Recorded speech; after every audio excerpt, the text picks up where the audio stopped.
Welcome to the last topic of daily scan. इस topic में अपन फ्रीबीज के बारे में बात करेंगे। फ्रीबीज होता क्या है, ये कैसे इंडियन इकोनॉमी को इम्पैक्ट कर रहा है, कैसे ये इलेक्शन को इम्पैक्ट कर रहा है और इससे कंट्रोल कैसे किया जा सकता है। अब सबसे पहली बात अपन समझते हैं कि फ्रीबीज होता क्या है। बिकॉज क्या होता है कि अभी इलेक्शन सीजन है। इलेक्शन में क्या होता है, बहुत सारी जो पॉलिटिकल पार्टीज हैं, लीडर्स हैं, वो बहुत सारे फ्री गुड्स प्रॉमिस करते हैं। जैसे कि आपको फ्री में इलेक्ट्रिसिटी मिलेगा, फ्री में साइकिल, फ्री में लैपटॉप, तो पंप्स फ्री में मिलेंगे। इनकी वजह से होता क्या है, यदि अपन आसान चीजों में समझें तो ये एक ऐसे हैंडआउट हैं, कुछ ऐसी चीज दी जा रही है जिसकी वजह से कोई भी जो कैपेसिटी नहीं बिल्ड हो रही है, मतलब कि कोई भी प्रोडक्टिव चीज नहीं हो रही है सोसाइटी में। और इसकी जो पेमेंट है एक बार नहीं है बल्कि कंटिन्यूअस दे जा रही है। तो कंटिन्यूअस पेमेंट इज रिक्वायर्ड। और ये पेमेंट कैसे आ रही है, ये पेमेंट आ रही है, आपको कहीं से पैसा काटना पड़ेगा। तो कटिंग इन्वेस्टमेंट, नॉर्मली जो इन्वेस्टमेंट जो कैपिटल एसेट्स में होनी चाहिए, इंफ्रास्ट्रक्चर में होनी चाहिए, उस इन्वेस्टमेंट को काट कर आप ऐसे चीजों में स्पेंड कर रहे हो जहां पर, जिसको नॉर्मली बोला जाता है रिवेन्यू गुड। मतलब कि जो लार्जर गुड, एक जो इकोनॉमिक या सोशल गुड, इकोनॉमी या सोसाइटी का ओवरऑल लंबे समय पर भला ना करे, उसको बोला जा सकता है freebie. This is the definition you can use. अब आसान भाषा में समझें तो बहुत सारे गुड्स होते हैं, सरकार जिन्हें प्रोवाइड करती है, उनकी कॉस्ट को बढ़ाया नहीं किया गया, उनकी कॉस्ट को मार्केट से इन्फ्लुएंस नहीं किया गया, या तो उन्हें फ्री करा गया या तो महंगा नहीं होने दिया। आसान भाषा में अब इसका एक एग्जाम्पल आप समझिए। जैसे कि पंजाब के फार्मर्स हैं, अब पंजाब के फार्मर्स को बहुत हद तक फ्री इलेक्ट्रिसिटी दी गई। फ्री इलेक्ट्रिसिटी देने की वजह से क्या हुआ, इन लोगों ने कल्टीवेशन में क्या किया, राइस या शुगर केन को प्रेफर किया। यदि इन चीजों को प्रेफर किया, इसकी वजह से हुआ क्या, वाटर इंटेंसिव क्रॉप्स लगाए गए और इलेक्ट्रिसिटी से दनादन ट्यूबवेल खोदे गए, इलेक्ट्रिसिटी फ्री में मिली, तो वाटर एक्सट्रैक्शन बहुत ज्यादा बढ़ गया। अब जो ग्राउंड वाटर का टेबल है वो बहुत कम हो गया है पंजाब में, और यहां पर डेजर्ट बन रहा है, जिस फिनोमिना को बोला जाता है डेजर्टिफिकेशन। मतलब expansion of the arid and semi arid region is taking place. बंजर हो सकती है जमीन फ्यूचर में, इसी फिनोमिना को बोला जाता है ये इशू। अब यदि सब्सिडीज को कंट्रोल किया जाता तो इस प्रॉब्लम को फाइट किया जा सकता था, ये एक मेजर इशू है। अब और यदि अपन बात करें तो आप समझो इसका मेजर इशू क्या होगा। सबसे पहले एक पार्टी मान लो आपको प्रॉमिस कर रही है कि हम आपको फ्री में इलेक्ट्रिसिटी देंगे, ठीक है। तो हो सकता है कॉमन मैन को लगे कि ये अच्छी पार्टी है, इसको वोट करें। तो वापस दूसरी पार्टी क्या करेगी, और ज्यादा बेनिफिट देगी। This is known as race to the bottom. जैसे कि अभी के समय में क्या चल रहा है, ओल्ड पेंशन स्कीम को रिवर्ट किया जाए, तो सारी की सारी पार्टीज इस रेस में लगी हैं, फ्री इलेक्ट्रिसिटी प्रोवाइड करने में लगी हैं, और पैसा ज्यादा से ज्यादा देंगे, 1500, 2000, 12000, अलग तरीके से गैम्बल चल रही है। तो इस वजह से इंसान क्या है, डेमोक्रेसी कैसे खराब हो रही है, मोस्ट सूटेबल कैंडिडेट नहीं सेलेक्ट हो रहा है, कैंडिडेट्स वो प्रेफर हो रहा है जो डेमोक्रेसी में ज्यादा इंसेंटिव दे। तो जो पॉकेटेड है, जिसके पास बड़ी पॉकेट है, उसको प्रेफर किया जा रहा है, जो ज्यादा वादे कर रहा है उसको प्रेफर किया जा रहा है। तो this threatens the very basic fibre of democracy in the country. इसी से अब नेक्स्ट पॉइंट अपन समझते हैं कि आप क्रॉस सब्सिडी, जैसे कि फॉर एग्जांपल आप रेलवे में सब्सिडी दे रहे हो। अब ये सब्सिडी कहां से आ रही है, ये सब्सिडी आ रही है फ्राइट में, जो रेलवे कमाती है, यहां से पैसा वो रेलवे में देती है पैसेंजर के लिए। ये पैसा देने की वजह से फ्राइट में जो अपग्रेडेशन होना चाहिए, इन टर्म्स ऑफ स्पीड बढ़नी चाहिए, नई रेलवे लाइंस बिछना चाहिए, और जो भी बॉटलनेक्स है वो रिमूव होने चाहिए, वो नहीं रिमूव हो रहे हैं। इस वजह से फ्राइट की क्वालिटी ओवरऑल डाउन हो रही है। तो यहां पर नुकसान हो रहा है। नुकसान कैसे हो रहा है? जो गरीब लोग, छोटे बिजनेसमैन मान लो फ्राइट का यूज करते हैं या सिंपल पैसेंजर का भी यूज कर रहे हैं, तो उनके पास क्या रहेगा? कोई ऑप्शन नहीं रहेगा, बट इसी को ही यूज करो। तो पब्लिक जो पुअर है वो सबसे ज्यादा प्रॉब्लम फेस करेगी। मतलब आप जिसको सब्सिडी दे रहे हो, they would be the most impacted in the long run, क्योंकि डिस्टॉर्शंस हो रहे हैं, आप उसको इकोनॉमी को फ्रीली फंक्शन नहीं करने दे रहे हो, इस वजह से प्रॉब्लम्स हो रही हैं। अब रईस लोग का क्या होगा? रिच लोग का क्या होगा? उनको यहां सर्विस नहीं मिलेगी तो वो दूसरी तरफ माइग्रेट कर लेंगे, प्राइवेट सर्विसेज को प्रेफर कर लेंगे। प्राइवेट सर्विसेज को प्रेफर कर ले, जैसे रेलवे में अच्छी सर्विस नहीं करी है तो चले गए एयरलाइंस में। अब इस शिफ्ट से दो नुकसान हुए। सबसे पहला, जो रेलवे से सरकार को पैसा मिलता, वो पैसा रेवेन्यू कम हो गई, और दूसरी चीज, रेवेन्यू कम हुई तो फ्यूचर इन्वेस्टमेंट और कम हो गया, रेलवे की क्वालिटी और डाउन होगी। This is how it works. इतनी सारी प्रॉब्लम है। अब यदि इन्वेस्टमेंट नहीं हो रहा है, आप, सिंपल सी बात है, गवर्नमेंट के पास मान लो 100 रुपए है, यदि वो 25 रुपए से आपको फ्री गुड्स दे रही है, फ्री बीस, तो ये बचे 75 रुपए से ही तो काम करेगी। अब इसे 75 रुपए में इसे बाकी सब काम करना है, तो the amount that the government would be spending for capital expenditure, जिसमें वो क्वालिटी ऑफ सर्विस बढ़ाएगी, इंफ्रास्ट्रक्चर बढ़ाएगी, ये सबको कहां से करेगी? ऐसा ही नहीं रहेगा तो नहीं करेगी। तो इन सारी पब्लिक गुड्स की क्वालिटी बहुत ज्यादा कम होगी। प्लस दैट, या एक और ऑप्शन कर सकती है सरकार कि लोन ले ले, लोन ले ले और फ्यूचर में जो सरकार आएगी उसके ऊपर सारा बर्डन फेंक दे। अब ये फ्यूचर की सरकार कैसे पैसा इकट्ठा करेगी? वो पैसा इकट्ठा करेगी टैक्स बढ़ा के। तो अल्टीमेटली फ्रीबीज का इकोनॉमी में इंपैक्ट खराब हो रहा है। जिन पुअर लोगों के लिए कर रही है उनको तो बहुत घाटा है ही, और पूरी की पूरी इकोनॉमी, यदि डेट बढ़ेगी इकोनॉमी में तो फिर प्रॉब्लम है सोसाइटी के लिए। जो नेक्स्ट टाइम पैसा मांगने जाएंगे तो रेट ज्यादा रहेगी, रेट ज्यादा रहेगी, सरकार का ज्यादा पैसा रेवेन्यू में ही इंटरेस्ट पटाने में निकल जाएगा, अगेन सरकार स्पेंड नहीं कर पाएगी। Major issue.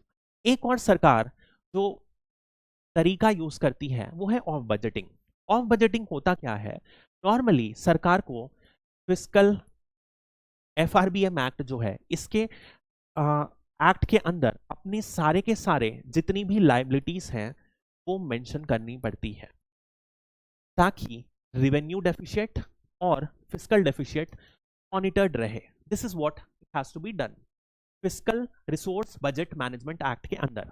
बट होता क्या है, सरकार क्या करती है, बजट में बहुत सारे लाइबिलिटीज को डिक्लेयर नहीं करती है, डेफिशिएट को डिक्लेयर नहीं करती, और बाद में अपनी गवर्नमेंट एजेंसी या कंपनी से पैसा उधार करवाती है। इसको बोलते हैं ऑफ बजटिंग। इसका फायदा ये होता है कि सरकार को जो लेजिस्लेशन में फेस करना पड़ता है कि इतना इतना पैसा है, इतने क्वेश्चंस फेस करना पड़ेगा, इस एक्सरसाइज से वो बच जाती है। ऐसा दोनों सेंट्रल गवर्नमेंट भी करती है, स्टेट गवर्नमेंट भी करती है।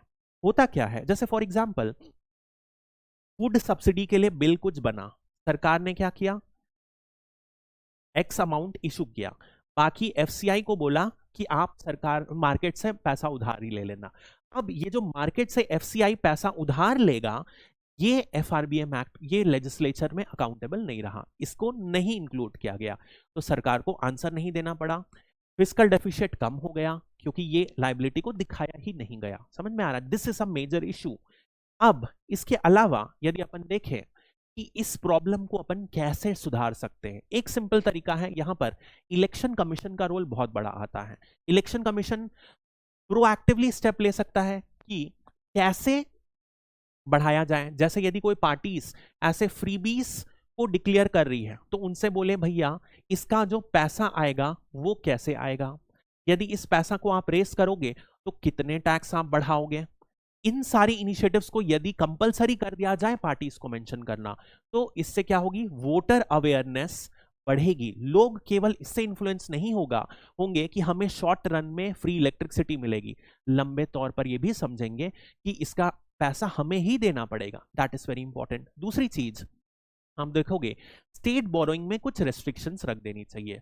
इस फिनोमेना को अपन समझेंगे। जैसे होता क्या है, एक आर्टिकल है 282, इस आर्टिकल के तौर पर यह बोला गया है कि जरूरी नहीं है कि यदि स्टेट को बोरो करना है तो केवल स्टेट उसी चीज के लिए बोरो कर सकता है जो स्टेट लिस्ट में आइटम्स मेंशन्ड है। उनको बोरो करना है तो वो बोरो करके सेंटर्स लिस्ट में जो आइटम्स मेंशन्ड है शेड्यूल 7 में उन पर भी खर्च कर सकता है। अब इसी प्रोविजन का यूज करके स्टेट गवर्नमेंट्स और सेंट्रल गवर्नमेंट अनलिमिटेड मतलब बहुत हेविली बोरो आउट करते रह रहे हैं। तो यदि एक डिफाइंड डोमेन रहेगा जहां पर बोरो कर सकते हैं तो हो सकता है रेकलेस बोरोइंग कम हो जाए। This is one possibility. Next, election engagement, मतलब कि अवेयरनेस बढ़ाया जाए, वोटर अवेयरनेस, अलग अलग तरीके से पॉलिटिकल पार्टीज को बताया जाए। क्योंकि अब आप यदि रेस टू द बॉटम इस चीज के लिए है कि बेनिफिट क्या ऑफर किया जा सकता है, तो उनको एक यदि आप अल्टरनेटिव प्लान बताओगे, कोई पॉलिटिकल पार्टी ऐसा भी कर सकती है और इससे एक new vision for India project करोगे, and if you are able to convince the voters, तो लोग इस पार्टी के लिए भी वोट करेंगे। लिटरेसी बढ़ रही है, एजुकेशन लेवल बढ़ रहा है इंडिया में, दैट इज द आइडिया। अब सिंपल सी बात करें, अल्टरनेटिव प्लान को भी पुश किया जा सकता है, कुछ कॉन्स्टिट्यूशनल बॉडीज को रेगुलेटर्स बनाया जा सकता है जो इन पर वॉच रखे। सिंपल सी बात है। एक डिफरेंस मैं आपको इसी समय बताना चाहूंगा कि मेरिट गुड अलग है और फ्री जो सब्सिडी है वो अलग है। जैसे कि for example India was extremely food wise deficient country, तो बहुत ज्यादा हंगर था। अब हंगर की वजह से जो फ्री में फूड प्रोवाइड किया गया एफसीआई की वजह से, एफसीआई से, ये मेरिट गुड है क्योंकि इससे इंडिया का न्यूट्रिशन लेवल बढ़ रहा है, हंगर कम हो रही है, और इन जनरल जो सोशल कैपिटल है या ह्यूमन कैपिटल बोलना चाहिए का लेवल बढ़ रहा है, बीमारियां कम हो रही हैं, फिजिकल डेवलपमेंट, मेंटल डेवलपमेंट बढ़ रहा है। Therefore this is not a sin good, it is a merit good. लेकिन यदि मान लो यही फूड रईस लोगों को भी फ्री में प्रोवाइड हो जाए, then that becomes a freebie. ये डिफरेंस क्लियर होना चाहिए। तो इफ एट ऑल यदि आप किसी भी मेरिट गुड की प्रोपोर्शनल एक्सटेंट तक बेनिफिट दिखा सकते हो, then it is merit good. Merit good और फ्रीबी में ये अंतर है, बहुत क्लियर। मेरिट गुड को रिसेंटली कुछ समय पहले ये भी टर्म यूज किया गया था प्रधानमंत्री के द्वारा, रेवड़ी कल्चर। रेवड़ी क्या होता है? फ्री में मिठाई बांटने वाला, उस तरीके के कल्चर को। नाउ यदि अपन देखें इसके बाद इंस्टीट्यूशनल अरेंजमेंट को स्ट्रेंथन किया जा सकता है। यदि सरकार लेवल पर उठाया जा रहा है रेवड़ी कल्चर, तो ऑपोजिशन इस बात को यूज करे, पार्लियामेंट एज एन इंस्टीट्यूशन को यूज करे, देन सीएजी भी यही काम कर सकता है ऑडिट्स में, इस तरीके से अवेयरनेस बढ़ा सकता है, रिपोर्ट्स को टेबल करे, इन रिपोर्ट्स को ऑपोजिशन यूज करके पार्लियामेंट में एक इशू बना दे, पार्लियामेंट लाइव टेलीकास्ट होता है तो आम जनता तक भी मैटर पहुंच जाएगा। और मार्केट मैकेनिज्म भी यूज किया जा सकता है। मार्केट मैकेनिज्म ऐसा होता है, देखो अभी स्टेट गवर्नमेंट को लोन लेना होता है, तो यदि स्टेट गवर्नमेंट के पास कोई भी वो डेट ओ करती है सेंट्रल गवर्नमेंट को, तो सेंट्रल गवर्नमेंट की परमिशन लेनी पड़ रही है, ठीक है। अब सेंट्रल गवर्नमेंट क्या करी थी, जैसे बोरो करने में कोई कंडीशनैलिटीज लगा दे। फॉर एग्जाम्पल जैसे कोविड के समय जीएसटी कंपनसेशन प्लान के लिए क्या मैकेनिज्म था कि सेंटर बोरो करेगी, ठीक है, सेंटर बोरो करेगी, सेंटर के पास क्योंकि ज्यादा फंड रहता है तो सेंटर फिर पर्सनली बोरो करके सारे स्टेट को दे देगी। तो मार्केट मैकेनिज्म को ऐसे यूज किया जा सकता है। यदि स्टेट सही जगह खर्च कर रहा है तो centre could act as a guarantee. जैसे सेंटर ने एक long term capex expenditure plan लाया था कि 50 साल तक यदि लोन आपको लेना है तो सेंटर इंटरेस्ट फ्री लोन देगा आपको। इस तरीके से इंसेंटिवाइज कर सकता है मार्केट को कि आप स्टेट को पॉजिटिव चीजों के लिए लोन दो, नेगेटिव के लिए मत दो या ज्यादा इंटरेस्ट रेट में दो, इस तरीके से किया जा सकता है, ठीक है। तो centre plus market can work together and this could be a mechanism. Next, sustainable, मतलब कि सारे को अपनी स्कीम बताना पड़ेगा कि ये लॉन्ग रन में कैसे रन करेगी। अब एक सिंपल सा एग्जांपल आप समझो, जैसे कि दिल्ली है, दिल्ली यदि फ्री वाटर डिस्ट्रीब्यूट करता है, तो ये कोई प्रॉब्लम नहीं है क्योंकि Delhi is a rich state. लेकिन यही कोई लेट अस से गरीब स्टेट, फॉर एग्जांपल कोई भी ईस्टर्न स्टेट डिस्ट्रीब्यूट करता है, तो that would become a problem. या इवन फॉर दैट मैटर यदि पंजाब ही फ्री में पानी डिस्ट्रीब्यूट करता है, तो वहां ऑलरेडी पानी की प्रॉब्लम है, उस एक्सटेंट तक की जीडीपी नहीं है, तो ये एक प्रॉब्लम बन जाता है।